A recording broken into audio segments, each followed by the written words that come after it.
Yo, it's Zach Bradshaw, the Greensboro SEO Pro, back once again to wax poetic about SEO.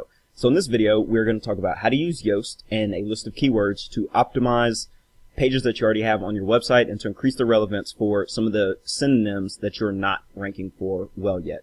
It's a fairly simple process, but I just wanted to point it out in like a step-by-step fashion and kind of show you in real time how we think about this and how this works. So this is for content that you already have produced on your site. It's not for this is not like a guide to how to produce content, because if you try to incorporate the keywords, especially if you're a novice at this, if you try to incorporate the keywords as you're going, and you're new to SEO, you're going to have a really hard time getting the content produced. So it's easier, at least for the vast majority of business owners that we coach through things, and then certainly with like my new team members, I just tell them to just go ahead and write the whole page. And then we come in and optimize things with keywords after. So if you're, trying to write about carpet cleaning, if you're trying to write about criminal defense, if you're trying to write about, whatever your specific topic is, the industry that you're in, you're probably going to do a decent job of keyword optimizing to begin with. And so you don't need to focus too much on it in the beginning, but it's certainly something that you should look at, because without a doubt, there are going to be some keywords that you think that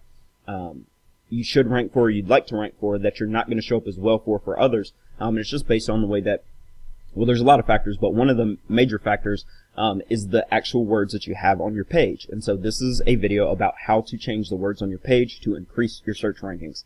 And you might want to watch our keyword stuffing video beforehand so that you understand kind of the types of words, the types of keywords, and then, some extra advice about how to use them and kind of see the full bigger picture. But in this video, we're going to take a couple of pages, or we're going to take this page that we already have live on our website. We're going to analyze it in Yoast SEO. Then I'm going to make recommendations or explain to you how we'll go about optimizing this. I'm not going to do it live in front of you, because then you'd have to watch me think about which words I'm going to use. And for us, it's a brooding process. So it's not something I would want to make a live video about anyway, because I'm going to be a little bit more self-conscious. I'm going to be a little bit less creative. I'm going to be a little bit less in the zone and do a worse job. And with SEO, it's really important that you're thorough, you just eat the tedium, and you get the job done. And so, I would need to turn off the video in order to do this. And it's not really on our priority list right now, but it's something for my consulting clients that I often need to explain to them how to, how they can themselves not have to pay us to do it, but to, update their content themselves. So that's what this is. So as long as you have Yoast SEO already installed on your site, you should get this, I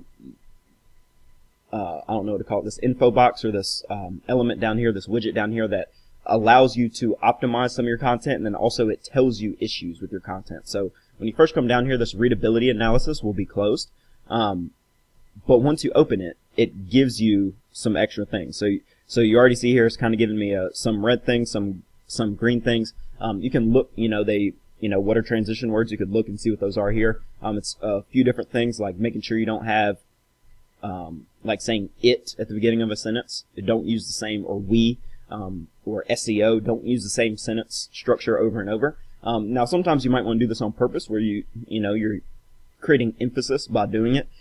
So these are not always like set in stone things that you should do, but some of them are super important. So you do want to make sure that you have a good score on this. You do not want to have a hard to read website. Right, we'll have other videos about how to increase the readability of your content, and that's not this video, but this is a very useful one that you should pay attention to. This passive voice, if you have a green score here, you're very likely to also have a passive, or have a majority of active voice within your content, and that's another topic for another video. Again, this is sort of subjective. With this subheading distribution, if you're using a ton of images to break up your text, or other things to break up your text, you might not necessarily need to have what their rule is, which is basically it'll flag you and say, hey, some of the content between your headings is over 300 words. Well, that's kind of like an arbitrary amount, and it can be useful, but it's not necessarily a set in stone thing, where we have posts that are like mostly nothing but photos and 600 words with one heading, and those images serve to break up that content just as well as headings would, and that is, it's about how users treat that. This isn't necessarily a Google thing here, right? They're just trying to help you write better content. Now, these are only obviously sentence link, paragraph link. Those are things that you want to make sure that you're optimizing to have the most readable text possible. But there's another level to this. So if we enter in a focus key phrase within Yoast, it's now going to give us a lot more information. So it's starting to give us some of that here. But once we enter in a key phrase, it's going to do so much more. So if I type SEO expert, now we have, it looks like the number here doubled, or not quite doubled. But you see it's giving me a lot more information about how this post is optimized for this specific keyword. So for us, because we are optimizing for a bunch of different keywords on this page, we would say SEO company, and now see how the score goes, right? We might say SEO consultant and see how the score goes. And you'll see that these, the last one looked like I had 7 reds, now I have 4 reds. And these things change, and you see it's giving me much more information. And it's different from the readability analysis, right? But you see things that are talking about, some of these things are not related to, the actual key phrases, but whenever you see this key phrase and meta description, key phrase and introduction, key phrase link, key phrase density, image alt attributes, images on this page do not have alt attributes that reflect the topic of your text. Add your key phrase or synonyms to the alt tags of relevant images, right? So these are a lot of things in here. Some of these are like, your SEO titles, the right length or whatever. Your text is this long or whatever. So some of these things are not directly related to your keywords, but you can use this tool and just try to make sure you don't have any of these red ones. So like, we need to add this key phrase in the meta description. We need to add this key phrase in the title. But it also is based on kind of your hierarchy of what you're trying to rank on your page, right? So for us, some of these keywords have more value than others. But what we want to do is make sure that we're kind of enabling ourselves to be in the conversation on all of them. So what I'm going to do right now is I'm going to look over in SEMRush at our keywords report, and I'm going to filter by tags that make sense for this page. And there's really a couple of them, but this marketing one fits for right now. So I'm going to go ahead and apply that. Now it's going to trim our keywords that we're tracking down here to 149, and now I get to see a list of different keywords and where they rank. So, right, if you're one of my clients and I'm sending this video to you and giving you a hey, optimize your content in like a director in the box sort of way, then you're going to want to take that list, kind of look at them and have a discerning eye about what is priority for you. But then come down here and look at the things that are not ranking as well, right? And try to add versions of these keywords to your content more. So for right now, if I look at something like, let's do marketing expert, let's do SEO expert, and then let's do, wow, that's funny. And then let's do digital marketing company, right? So let's say SEO expert, and just real quick, we can say we have 5 red ones on here and 8 green ones, right? Now if I say, what was it, digital marketing company? Digital marketing company, we're probably sitting on 6 or 7 red ones now, right? And then only 6 of the right ones. And you see many of these that were the key phrase and introduction have now moved. So for us, there's only so much space in your meta description, right? There's only so much space in your title here. You can only add so many things as headings. So you have to make sure that you're prioritizing things. And the other things that you're doing off of your site are also going to have an impact on this. So for us, we know that SEO expert across the whole internet of things that we've touched, we're optimized very well for SEO expert. So we have a potential to continue to keep our rankings for SEO expert without keeping them in these things. So for us, and this is probably the opposite of what it is for you, right? You probably want to take your main thing that you're trying to rank for and put it right at the top. Make sure that you get all greens in this part when it's talking about your key phrase. But for us, we know we have SEO expert locked down, right? We've tried to lose our top space for Greensboro SEO expert. It seems like it's freaking impossible, right? Like we could take our site down for 10 days or something, and maybe when we brought it back up, it wouldn't just shoot back up to number 1, but it very well might, right? Because we're just literally dominating the search, and it makes sense because our name is Greensboro SEO Pro, which is like a built-in synonym, and it just gives a extra advantage, right? Now, in this case, we want to go for bigger, better keywords. So in our case, we might just want to sort this list by volume, right? And then take the keywords that end up at the top of this do, once it loads. Take the keywords that are at the top of it and make those more important, right? So you see we're not ranking for marketing. We're not ranking for digital marketing by themselves, and they have the most searches, period. So we might want to take this and say digital marketing, and now we might want to decide, are we ranking better for services, or are we ranking better for expert or for company? So, within SEMRush, it's very easy for us to do different filters and kind of look at these things all together. So I can come up here and I can go expert, right? And now this is within this marketing tag, what all has expert in it, and let's see how well we rank, right? Looks like we have lots of these in the top 10, 3 of them that aren't making it at all, and any of these that have Greensboro in it were clearly showing up within the first 2 pages, but only the ones that we're missing are these more general ones that are higher competition, where we're competing against national people, right? Digital marketing expert, marketing expert. And so this one looks like it's probably doing pretty good. But if I type in companies, for example, I'm sure we're going to do poorly on this one comparatively. You see, now there's still several that are on the first 2 pages. None look like they've made it to the first page. Our highest one is an 11. And then we have several, again, even one this time that has Greensboro in it, where we're missing, the boat, and we're not even on the top 10 pages of Google according to SEMRush today, right? So if I clicked on this, maybe we're bouncing around and showing up. If you haven't seen the Google Dance video, that will explain that to you. But let's look at service. All right, so with service, lots of these missing here, and there's more of them than usual. Well, I guess it's 30. But it is more than usual. And we see some of these down here at 38. We have some that are making the first page. Some that are making the first page, right? And then the majority of them are still not there on the first page yet. So this shows us that services, comparatively, is probably doing a little bit better than companies.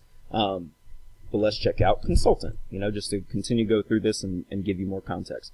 So with consultant, we're clearly doing better here. And it's probably because if we went and looked on this page, and another way to do some of this sometimes is just to F-search and say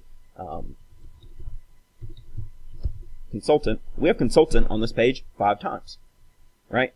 We have expert on this page probably 8 times, 10 times. We have company on this page once. So if there's a clear miss right there that I see right now. This says SEO company. For us to rank better for marketing company, we simply need to have marketing company a couple of times on the page. I probably wouldn't put marketing company a couple of times on the page. I'd probably put marketing company once, and then I'll probably put marketing, let's just see how many times marketing is on here, naked. Marketing without digital or without internet. This one has digital, this one has internet. This one has digital. Now, here's one that is just marketing, and it's also close to a sale, so I like that one. Here's digital, here's internet, and so I'm missing, just looking at this right now, and I can show you this right here, I'm sure I'm missing it here, that we're not doing as well for web or for online as we are for internet or digital. So you see here, 5th page of Google, 4th page of Google, 5th page of Google. You weren't even seeing this across some of these other things, right? They were either on the first page or the second page or not on anything. Let's see how online is doing, because I bet there's not very many. There's only one web, and that's attached to a web design. So it's Google, it would recognize that as one key phrase and not necessarily relate it to web marketing, which is what we might want, right? So if I type online, it's on here once, twice, and neither of these are online marketing, right? So this is a miss here where we can see really easily if we add web marketing, online marketing, and then the different synonyms of company, of expert, of consultant, we're going to rank better for those, and that gives us more value. Obviously, some of these within SEMRush are saying no keyword volume. I never believe that because Google just doesn't give the right data for this, and SEMRush pulls the data from Google. We use this tool because best at everything pretty much. I wish they did this themselves, but it's probably a very difficult software feat, especially if Google doesn't want to give you the data, right? So I'm not even sure that the companies that say like, hey, we'll do this without Google's data with some extra data, I can never trust them that they're getting the right data there either. So looking across all these different ones, I may, if I'm doing this, actively on our site, for example, where we just want to literally come up with a prototype page that will rank for everything in Greensboro, and then we want to take that page and we want to duplicate it across other cities. And then just change out the Greensboro for those names, and then have the ability to show up for all of these variations of these keywords. So if I look at online right now, you see a total of what looks like 120 or 130 or 150, something like that, total searches a month. If I do web, you see it's only 10. If I do this one has SEO filtered out of it because of the tag I have right here. If I do internet, this one looks like it might be getting about 100, 120, not quite as much as web. If I do digital, one of these is getting, I think, 70 a month. And you see this one's probably sitting at 200, 250 total searches as reported by SEMRush, as reported by Google. And, you know, these are not necessarily accurate, but you see things that are super similar to each other, like Greensboro Digital Marketing and Digital Marketing Greensboro. And one of these we're showing on the 3rd page for, the other one we're showing on the 6th page for. So that's why this is important, and why we're going to go through and make sure we mix and match these keywords, and make sure that we have enough of these that are, you know, doing the right thing. Like, make sure that we have digital marketing consultants on the page, right? And, you know, do it across different locations, and then do it with and without locations. Obviously, we have basically 4 or 5 modifiers on the front end, and then we have 4 or 5 modifiers on the back, right? Marketing is the main thing, but then we have digital, we have online, we have web.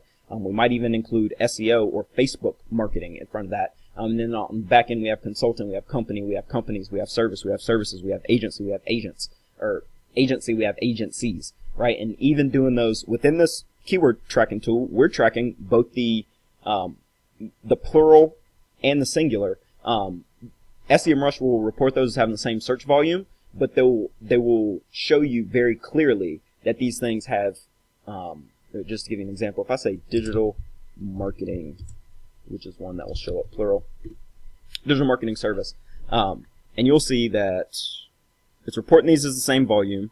I didn't choose one that had a good amount of volume here for both of them, but you see that digital marketing services, digital marketing service, you show up in different places based on the results that Google thinks for that. So if you want to show up better for services, you might say something like better than all other XYZ services around here, right? Like, you're not saying we're a services because you're only a service, right? But by comparing yourself to other services, other companies, other experts, other consultants, in our case, you know, if you're a plumber, you don't just say we're the best plumber. Sometimes you say we're better than all the other plumbers in Greensboro, right? And that gives you the ability to show up better for plumbers. And, you know, just the slight distinction there, when somebody searches for plumbers, Google is more likely to show them Yelp and Yellow Pages and, you know, any directory that is powerful in your specific industry. When somebody searches for expert, they're looking for one person, so Google is more likely to show brands. But that doesn't mean if somebody searches experts or consultants or agencies that you don't have the potential to show up first if Google's like, well, I know you're shopping around, but these guys are the best, right? And that's kind of how you want to impose yourself on Google's algorithm, by making sure that you're touching every single piece of the keyword pie. And obviously it's a big one. Like, you know, for us specifically, I just identified, I think, 149 keywords that we could potentially target on the site. And as I was looking this over, I noticed that there's probably a handful, 5 to 10 at least, that are missing from some of these variations where, you know, I think the standard was 30 for digital marketing. I think something like internet marketing, or I forget which one of them only had 27. So there's clearly a couple of them that we've missed in here. And then there's some other ones that we could probably think of that are specific to that variation. And that's, you know, what SEO is figuring out all of these different semantic relationships, figuring out how your customers are searching for your product, and then showing up right when they're searching, right when they're looking for your stuff. And you're the one at the top of Google. And obviously they're just going to trust you because you're sitting there at the top of Google, right? So that's enough rambling on this one. Hopefully you understand this, and if you were doing this, you know, for me, you can go ahead and ask me questions directly about it. Or if you're, you know, one of my clients, feel free to leave a comment on this video, or to, you know, go ahead and ask me in person. And then if you're, you know, a bystander just trying to learn something about SEO and don't believe everybody's 3 magic tricks you can do to increase your traffic about 33% bullcrap, you're here to actually learn how this works, you know, go ahead and drop those comments below. Or, you know, if you think I suck, go ahead and troll me. Whatever the case may be, you know, you can go ahead and like and subscribe if you want to. If not, that's cool too. Of course, if you are looking for help with SEO, or really any digital marketing, we are always here to serve you. Until next time, I love you. Peace.